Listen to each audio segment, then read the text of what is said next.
नाज़रीन आदाब, न्यूज़ 18 उर्दू में आपका इस्तकबाल है। मैं हूं मोहम्मद विसाल आजम और आप देख रहे हैं खबर खास। खबर खास में आज बात फिर से हम करेंगे बिहार इंतखाबात की। क्या एनडीए में सब कुछ ठीक ठाक है?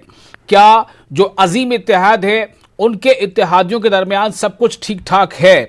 क्या इस बार बिहार में छोटी छोटी पार्टियां नहीं बल्कि छोटे छोटे कई अलायंस सामने आ गए हैं? क्या ये बिहार के अवाम के लिए बेहतर है? ऐसे कई सवालों का जवाब हम ढूंढने की कोशिश करेंगे। लेकिन एक सवाल कि क्या एनडीए में सब कुछ ठीक ठाक है, ऐसा लगता है कि इसका जवाब नीतीश कुमार ने अभी बस कुछ देर पहले ही दिया है। बार बार नीतीश कुमार अपने प्रेस कॉन्फ्रेंस में ये कहते रहे कि हम सब मिलकर काम करेंगे, हम सब मिलकर काम करेंगे, हम सब मिलकर काम करेंगे। बार बार इसको कहने का मतलब क्या होता है, ये मुझे लगता है कि नाज़रीन भी खूब समझते हैं और सियासी मुबस्सरीन भी खूब समझते हैं। बहरहाल आज हम जो बात करने वाले हैं वो इस बात को लेकर है, इस पर गुफ्तगू हम करेंगे कि बिहार में इंतखाबात का शोर तो है ही, गहमा गहमी भी खूब है।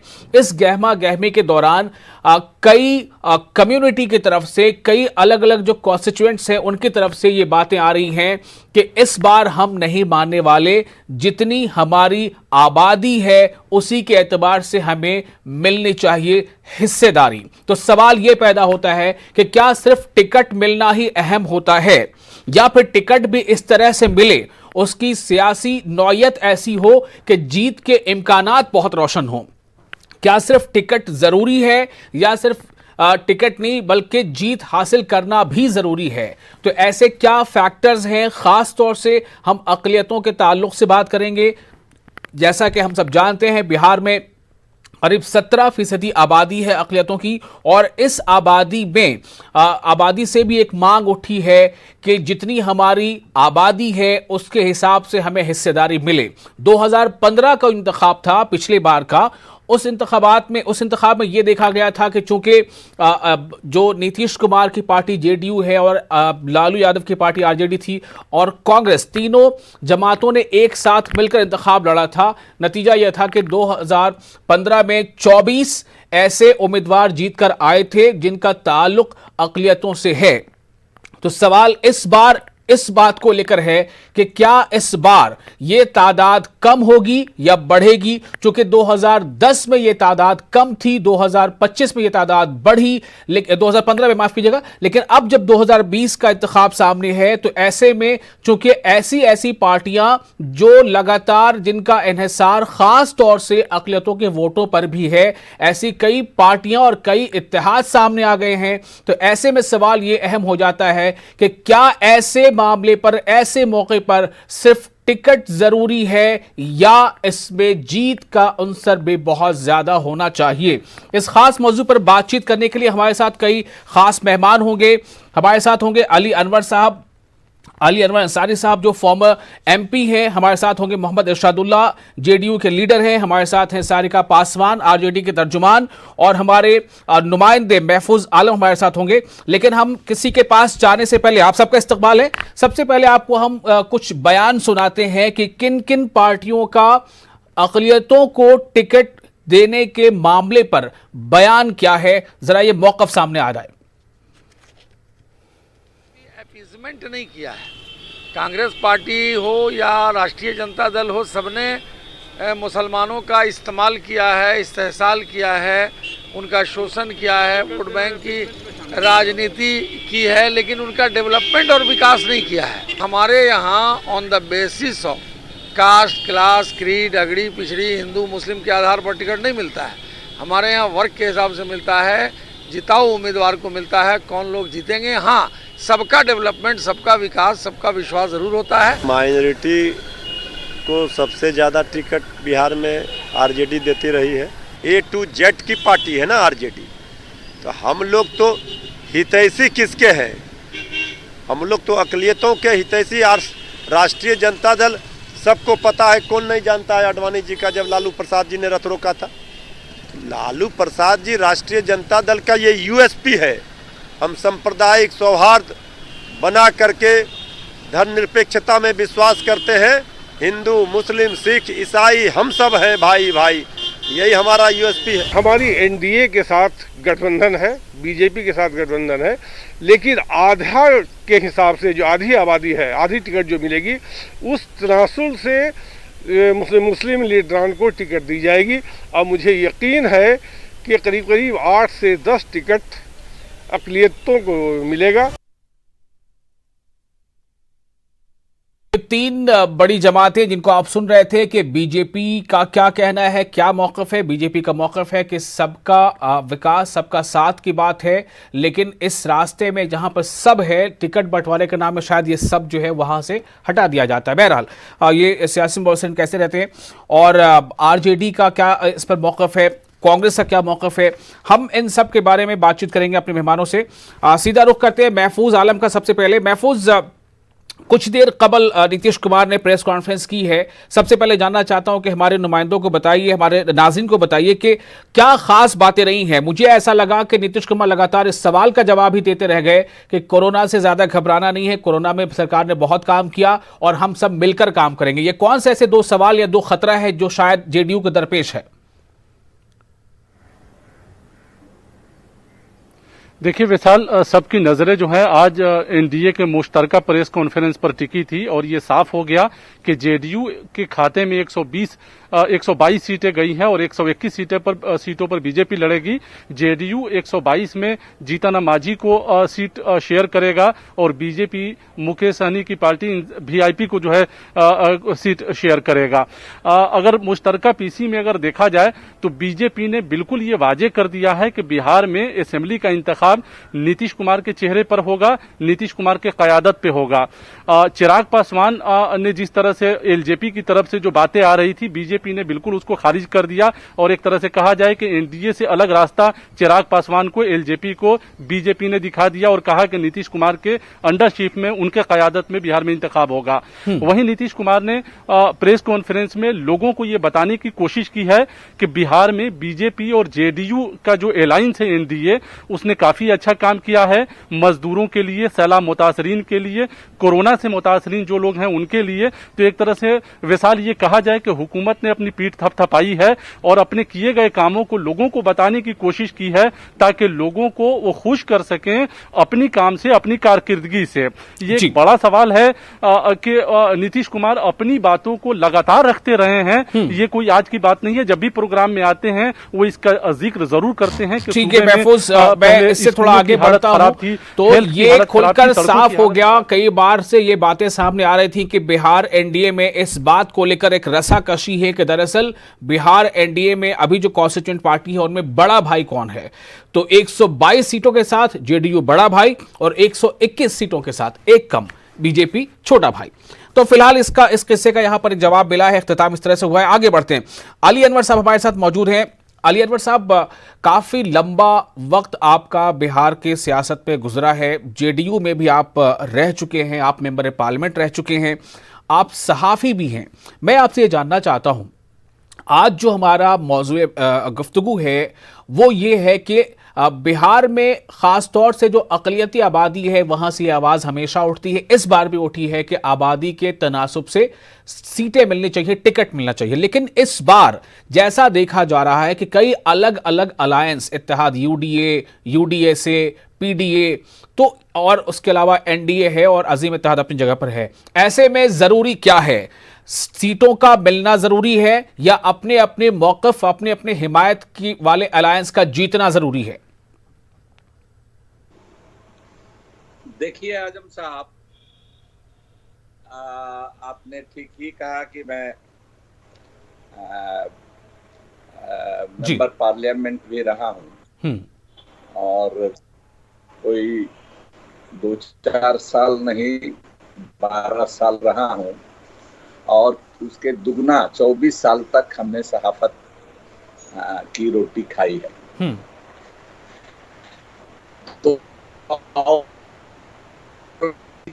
की तरह से आपको बात करूंगा और इसलिए भी कि मेरा ताल्लुक किसी आज की तारीख तक किसी सियासी जमात से नहीं है। तो उस नुक्ते नज़र से ही मैं कुछ बातें आपसे कहना चाहूँगा। आपने देखिए ठीक कहा, आपने जो कहा कि बड़ा भाई और छोटा भाई, तो छोटे भाई ने बड़े भाई को न सिर्फ छोटा बल्कि बहुत छोटा करने का पूरा इंतजाम कर दिया है, ताकि स्टीयरिंग सीट जो है, ड्राइवर की सीट जो है, उस पर वो बैठे। और यही वजह था कि जो तरीक़ेकार है, जो नई हुकूमत है और उसके सरबराह जो हैं, उनका यही स्टाइल है जी। और इसीलिए एक एक करके लोग उनसे निकल करके जो उनके एलआई हैं वो भाग रहे हैं। बहुत पुराने अब देख लीजिए 23-24 साल के एलआई पंजाब में अकाली दल, खुद नीतीश कुमार जी 17 साल उनके साथ थे, लेकिन उनकी इसी तरह की हरकतों के चलते वो अलग हुए। और उस लड़ाई में मैं उस वक्त मैं उनके साथ था और सबसे पेश था। तो अब तो वो उसके जाल में फंस गए। हम भोजपुरी स्पीकिंग है और इसलिए अपनी भाषा में कहेंगे कि जो बीजेपी है नीतीश बाबू को चबा जाएगी, उसका पूरा इंतजाम कर दिया है। बीजेपी नीतीश बाबू को चबा जाएगी। अली अनवर एक बहुत ही सीनियर लीडर, बिहार की सियासत के नब्ज को समझने वाले, इनका ये कमेंट है। अली अनवर साहब, मैं थोड़ा आपको रोकूंगा और मेरा अगला सवाल जो मैंने पहले ही कर दिया है कि अक़लियतों से जो अक़लियती बिरादरी से जो आवाज उठ रही है आबादी के तनासुब से सीटें मिलने का, तो यहां पर सीटें जरूरी है या मौक़िफ़ की जीत जरूरी है, इसका जवाब आपसे लूंगा थोड़ी देर में। आपके पास वापस आता हूं। हमारे साथ इरशादुल्लाह साहब हैं, लीडर जेडीयू के। इरशादुल्लाह साहब, जो अभी कहा है अली अनवर साहब ने कि 122 नंबर सीटों के साथ अगर जेडीयू बड़ी पार्टी बनती है, बड़ा भाई बनती है, तो 121 के साथ बीजेपी है, 1 सीट का फासला है। तो इस पे छोटा सा कमेंट चाहूंगा, जो अभी इन्होंने कहा है कि नीतीश कुमार को चबाने की पूरी तैयारी हो चुकी है बिहार में। अली अनवर साहब भी हमारे साथ रह चुके हैं, हमारे नेता के नेतृत्व में ये राजनीति कर चुके हैं। 1996 से लेकर एनडीए के साथ गठबंधन हमारा रहा है और ईमानदारी के साथ बिहार विकास किया है। 15 साल पहले हमारा बिहार क्या था, ये जंगल राज और दंगाइयों का राज और अपहरणों का राज, ये सारी चीजें अली अनवर साहब भी बिहार को देख चुके थे। लेकिन आज हमारा बिहार जो विकास किया है पूरे देश में देखने के लायक है, अब पूरा देश अनुकरण कर रहा है। ठीक है, अपनी बात पूरी कर लीजिएगा। मेरा सवाल एक उसके साथ जुड़ जाता है कि बिहार में 15 सालों में कितने नए मेडिकल कॉलेज खुले हैं, बिहार में 15 सालों में कितने नए इंजीनियरिंग कॉलेज खुले हैं, और बिहार में 15 सालों में कितने नई फैक्ट्रियां या इंडस्ट्रीज लगी हैं? इसका जवाब दीजिएगा बाद में, अभी पहले अपनी बात पूरी कर लीजिए। बिहार में 3 मेडिकल, जी, तो मैं ये कह रहा हूं कि बिहार में आज 15 सालों से एनडीए के सरकार में अमन चैन शांति है, ना कोई दंगा, ना कोई सांप्रदायिक ये है। बिहार बदनाम था अपहरण के नाम पे 15 साल पहले, ये दंगाइयों के इस पे, ये नरसंहार के नाम पे आज बिहार में नीतीश कुमार के नेतृत्व में सरकार चल रही है और अमन चैन शांति की बंसरी बजा रही है। 6 बजे के बाद बिहार की जनता बाहर नहीं निकलना चाहती थी। हम अपने बच्चों को शाम में कहीं रोड पर जाने नहीं देना चाहते थे। आज पूरी रात तवांग घूमती है, चाहे शादी हो, विवाह हो, फंक्शन हो, हर चीज में आज बिहार और जो विकास। ठीक है, ये रिएक्शन फर्स्ट के लिए हम हालांकि मौजूद थोड़ा भटक गए हैं, लेकिन फिर भी चूंकि अभी ताजा प्रेस कॉन्फ्रेंस सामने हुई है, इसलिए सारिका आपका थोड़ा रिएक्शन चाहूंगा। 15 साल को बार बार टारगेट किया जा रहा है, आपका ये पीछा नहीं छोड़ने वाला है 15 सालों का सो कॉल्ड जो ये कहते हैं जंगल राज। सारिका, क्या जवाब है?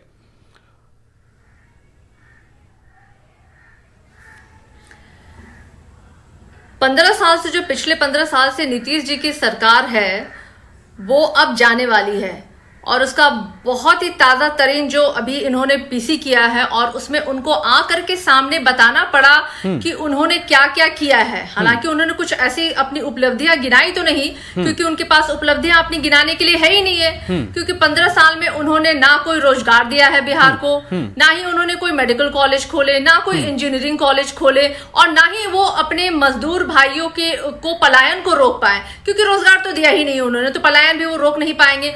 और आप देख लीजिए जितने भी पुल सड़कों का निर्माण उन्होंने किया, जो जल्दी जल्दी में उन्होंने उसके उद्घाटन भी किए, वो सारे के सारे उद्घाटन वाले दिन ही ध्वस्त हो गए। कोरोना में सारी बिहार की जनता देख चुकी है कि क्या स्थिति थी।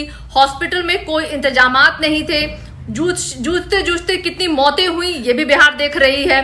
अब नीतीश जी को आकर के सामने बोलना पड़ रहा है कि कोरोना से आपको घबराने की जरूरत नहीं है। अब तो कोरोना की टेस्टिंग भी रोक दी गई है बिहार में। टेस्टिंग किट्स तो कभी आए ही नहीं बिहार में। ठीक है, ये एक रिएक्शन मैंने सबसे ले लिया है इस खास ताजा पहलू पे। बिहार में फिलहाल इलेक्शन से पहले के बड़े भाई और छोटे भाई पे, इलेक्शन के नतीजों के बाद कौन बड़ा कौन छोटा ये तो वहां की आवाम तय करेगी। अब अपने मौजू पर आते हैं। अली अनवर साहब, फिर से मैं आपके पास आ रहा हूं। मेरा सवाल ये था कि जो आवाज उठ रही है कि जितनी आबादी उसके हिसाब से टिकट, जाहिर सी बात है कई ऐसे मौके आए हैं, कई बार ऐसा हुआ है कि इतनी आबादी होने के बावजूद कि जिसे चाहे आप हरा दे, जिसे चाहे जीत जाएं, लेकिन वहां पर जीत उसकी होती जिसे आप नहीं चाहते थे। सवाल इस बात को लेकर है कि क्या टिकट मिलना जरूरी है या जीत जो है मौकफ की या अपने स्टैंड की वो जरूरी है? देखिए आजम साहब, आप भी बिहार में रहे हैं और बिहार को अच्छी तरह से जानते हैं। देखिए ये बात सही है कि बिहार ही नहीं पूरे मुल्क में मुसलमानों की जो नुमाइंदगी है पार्लियामेंट में और असेंबलीज में, वो लगातार घट रही है। और उसकी वजह ये है कि ऐसा जहरीला प्रचार मुसलमानों के खिलाफ किया गया और उस तरह की ताकतें आज हुकूमत पर कई राज्यों और सेंटर में काबिज हैं जी, जिनका एकलौता ये एजेंडा शुरू से रहा है। तो एक तो ये वजह है, लेकिन हम ये कहना चाहेंगे, जो दूसरा आपने सवाल किया कि क्या टिकट लेना सिर्फ हासिल कर लेना, लड़ना जरूरी है या जीतना भी जरूरी है। तो देखिए लोगों में एस्पिरेशन तो होता है, लोगों की ख्वाहिश तो होती है कि हम भी असेंबली में जाएं, पार्लियामेंट में जाएं, और सेकुलर जो पार्टियां हैं वो जो फिरका परस्त जमातों के डर से कहिए, दबाव में कहिए या टैक्टिकली कहिए, वो मुसलमानों को आजकल कम तरजीह देने लगी। मुसलमानों को आजकल कम तरजीह देने लगे। मैं थोड़ा रोकूंगा आपको। इरशादुल्लाह साहब, सवाल एक बार फिर वही है, मैं आपसे इस सवाल का जवाब जानना चाहता हूं। ये जो आवाज उठ रही है, ये जो मुतालबा है, हालांकि सीटों का बदावता नीतीश कुमार ने ऐलान कर दिया है कि हमने कहां कहां कौन सी सीटें किसको देना है, ये भी तय हो चुका है पूरी तरह से, अभी तस्वीर साफ हो जाएगी। क्या आपको लगता है इरशादुल्लाह साहब कि ये सवाल गैर जरूरी है? अगर अक़लियतों का एक बड़ा हिस्सा ये डिमांड करता है कि हमें तनासुब, जो आबादी का तनासुब, उसके हिसाब से हमें सीटें मिलनी चाहिए। पिछली बार का आप रिकॉर्ड देखिए, 7 में आपने 5 जिताए थे, परसेंटेज अच्छा था जीत का। बिल्कुल मिलनी चाहिए, बिल्कुल मिलनी चाहिए। आबादी के तनासुब से वो हिस्सेदारी मिलनी चाहिए। और जनता दल यूनाइटेड, हमारे नेता इज्जतवाब नीतीश कुमार उसी एतबार से मुसलमानों को टिकट देंगे, उसी एतबार से भागीदारी वो सियासत में रहेगी जनता दल यूनाइटेड में। आज 122 सीटों पे जनता दल यूनाइटेड लड़ रही है, इसमें 10 सीटों से ज्यादा मुसलमानों की होगी।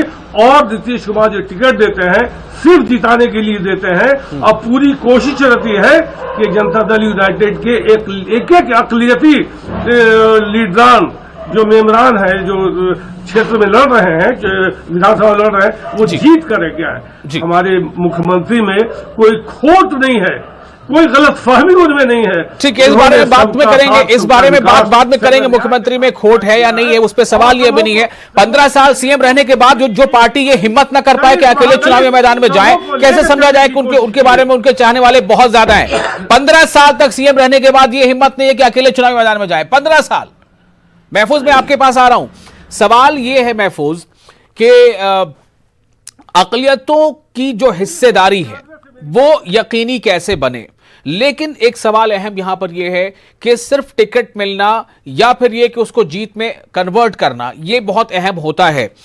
इस बार के हालात है महफूज, पिछले 2010 और उसका 2015 उसके तनाजुर में देखें और जो मौजूदा ये इत्तेहाद का जो शक्ल नजर आ रही है, चूंकि पिछले 2015 में ये जरूर है कि 24 ऐसे उम्मीदवार उन्होंने जीत हासिल की थी जो अक़लियती तबके से आते थे, लेकिन इस बार वो तमाम पार्टियां एक साथ नहीं है। जेडीयू आरजेडी एक साथ नहीं है, कांग्रेस अलग है। ऐसे में सीटों के मिलने के बावजूद जीत के इम्कान कितने रहते हैं, कितने नहीं? महफूज। देखिए विशाल, सबसे ज्यादा जरूरी ये है कि अक़लियतों को आबादी के एतबार से टिकट मिले। टिकट मिलेगा तभी वो जीतेंगे या हारेंगे, ये सवाल बाद में आएगा। अगर आप पिछले चुनाव के ऊपर अगर गौर करें तो अजीम इत्तेहाद जिसमें जेडीयू खुद भी शामिल थी, जेडीयू कांग्रेस और आरजेडी ने, अगर पिछले ही चुनाव को अगर आप देखें तो करीब 33 सीट माइनॉरिटी को दिया गया था, यानी 33 हल्के में माइनॉरिटी के उम्मीदवार अजीम इत्तेहाद ने उतारा था, जब जेडीयू भी इनके साथ था, और जिसमें 23 लोग जीत कर आ गए थे और एक मुस्लिम उम्मीदवार सीपीआई से जीत कर आया, यानी 24 मुस्लिम एमएलए गुज़िश्ता असेंबली में मौजूद थे, जिसमें 33 सीट जो है खुद अजीम इत्तेहाद ने दिया था। अब सवाल है इस बार लेकिन महफूज एक बात थोड़ा सा आपको रोकना चाहूंगा, सॉरी, लेकिन एक बात यह भी है कि उस अजीम इत्तेहाद में से भी सबसे ज्यादा कांग्रेस तो खैर सीट ही कम सीटों पर इंतखाब लड़ी थी, लेकिन सबसे ज्यादा आरजेडी ने दिए थे 16। क्या इस बार आपको लगता है कि आरजेडी उस 16 के लाइन को आगे बढ़ेगी? क्या इम्कानात लग रहे हैं? मैं सारिका जी से पूछ लूंगा, लेकिन आपका क्या अंदाजा है? देखिए विशाल, इस बार का सियासी मंजरनामा चूंकि बदला हुआ है और जाहिर है जेडीयू का अलायंस जो है एनडीए के साथ है, आरजेडी कांग्रेस एक साथ इंतखाबी मैदान में उतर रही हैं। गुज़िश्ता असेंबली इंतखाब में चूंकि 16 सीट आरजेडी ने दिया था, जिसमें 12 लोग जीत कर आए थे, तो अक़लियती तंजीमों के साथ ही जो लीडर हैं, खुद आरजेडी में जो माइनॉरिटी के लीडर्स हैं, वो ये मुतालबा कर रहे हैं कि गुज़िश्ता बार से ज्यादा इस बार जो है अक़लियतों की भागीदारी होनी चाहिए। सारिका पासवान, आरजेडी, उसमें Majeed what number of seats going to give?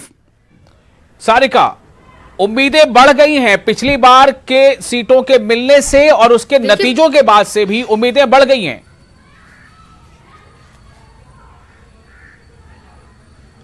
देखिए, आरजेडी ने हमेशा ही इस जो कहते हैं समुदाय के लिए सोचती आई है, करती आई है। सब जानते हैं कि आरजेडी जो है एम और वाई समीकरण के लिए जानी जाती थी। अब थोड़ा वो बदलाव हुआ है, अब हम लोग ए टू जेड की तरफ पहुंचे हैं। तो ये तो शुरू से है, वो एम जो है, वो एम और वाई का जो एम है वो हमेशा से ही हमारे साथ रहे और हमेशा हमने उनके बारे में सोचा है। जैसा कि पिछले बार भी आपने देखा है कि 16 संख्या में वो लोग आए थे और उम्मीद करते हैं, बिल्कुल ये यकीनन ऐसा होने जाने वाला है कि इस महागठबंधन में पिछले बार से अधिक संख्या जरूर है कि वो आएंगे इस बार, इसमें कोई दो राय नहीं है। सारिका, ठीक है। सारिका, मैं आपसे गुजारिश करूंगा कि ईयरफोन की आवाज को सुनकर ही जवाब दें। अगर किसी ने टेलीविजन ऑन कर रखा है तो बराए करम टेलीविजन का वॉल्यूम कम कर दें। कोशिश करें कि ईयरफोन से ही बात हो जाए। और दूसरी बात है कि महागठबंधन तो मुझे लगता है अब ये रहा नहीं है। अली अनवर साहब, क्या इसे अब महागठबंधन कहना चाहिए? क्योंकि अब इसमें देखिए वीआईपी जो पार्टी है वो भी जो है झटके दे के निकल रही है बाहर।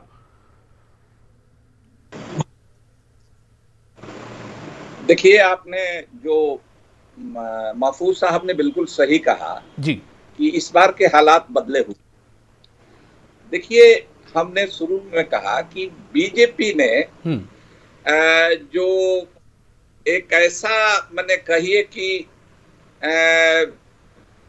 चिराग जी लीडरशिप में रामविलास जी की जो पार्टी है जी, ऐसा सेटिंग किया है कि जो नीतीश जी भी खास करके जो वो जेडीयू के खिलाफ उम्मीदवार खड़ा करेंगे तो सबको नुकसान होगा, लेकिन उसमें जो मुस्लिम उम्मीदवार होंगे तो उनको ये ज्यादा नुकसान करने की ये रणनीति है और उनको बिल्कुल खत्म करने की है। दूसरी बात जो मैं कहना चाहता हूँ जी, इरशाद साहब जो नीतीश जी का गुणगान कर रहे थे जी, वो 5 साल शुरू के 5-7 साल पहले की बात है।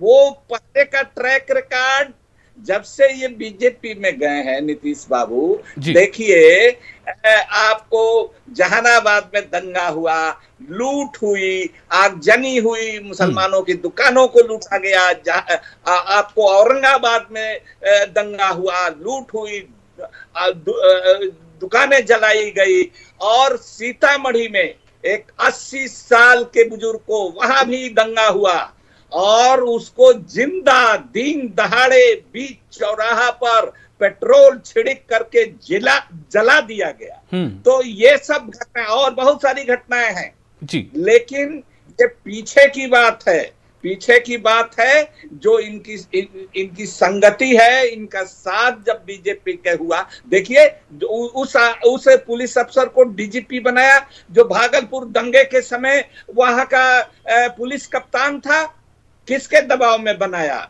बीजेपी के दबाव में बनाया। ये काम अगर नीतीश कुमार अकेले रहते तो हरगिज नहीं करते, हरगिज नहीं करते। लेकिन वो सब बात पीछे की है। अब मैं एक बात आता हूं कि आप कह रहे हैं देखिए बीजेपी ने, अब देखिए मुसलमान तो वो समझती है कि हमको एनडीए के कहीं मुसलमान वोट देंगे नहीं, वो जानती है, नीतीश बाबू भी अच्छी तरह से जानते हैं कि वो मुसलमान उनको वोट नहीं देगा, बीजेपी को तो बिल्कुल नहीं देगा। तो मुसलमान की जो ताकत है उसको डिसइंटीग्रेट करने के लिए, छितरा देने के लिए, बिखरा देने के लिए ये कई तरह के मोहरे मैदान में उतारे गए हैं, कई तरह के मोहरे उतारे गए हैं जी। तो इससे सतर्क रहना होगा, इससे सतर्क रहना होगा, ये एक राय है अली अनवर साहब की। इरशादुल्लाह साहब, मैं फाइनल कमेंट आपसे लेना चाहता हूं, क्या वाकई खुद जेडीयू के लिए भी बड़ा मुश्किल वक्त आ गया है? और एक बात और मैं बता देना चाहता हूं, दंगों की बात कर रहे थे, 2018 के बाद से जब से एनडीए के साथ आपका मिलन हो गया है तब से सबसे ज्यादा नंबर ऑफ जो कम्युनल जो क्लैशेस हैं वो बिहार में हुए हैं। ये डेटा आपको बता रहा हूं मैं, आंकड़ा, पता नहीं आपको मालूम था कि नहीं। बहरहाल इरशादुल्लाह साहब, फाइनल कमेंट 40 सेकेंड्स। दिया खत्म हो गया क्या? फाइनल कमेंट आपसे चाहिए इरशादुल्लाह साहब। तो जी इरशादुल्लाह साहब, आपको मेरी आवाज नहीं मिल रही है? ठीक है, तो इरशादुल्लाह साहब को हमारी आवाज नहीं मिल पा रही है शायद। जो अभी हमने बात की, जैसा कहा अली अनवर साहब ने कि ये इस बार का इंतखाब बहुत ही मुख्तलिफ नौयत का है। हमारे नुमाइंदे महफूज भी इसी बात को कह रहे थे। सारिका का कहना है कि आरजेडी का अपना जो स्टैंड है एमवाई, उसमें बल्कि थोड़ा और एक्सपेंशन हुआ है, छूटा नहीं है कोई, बल्कि वो अब A to Z है। देखना ये होगा कि इलेक्शन से पहले पहले किस तरह के हालात और मजीद अभी बदलते हैं और नतीजों में क्या कुछ फर्क नजर आता है। बहुत शुक्रिया आपका, बने रहिए न्यूज़ 18 उर्दू के साथ। मुझे दीजिए इजाजत, आदाब।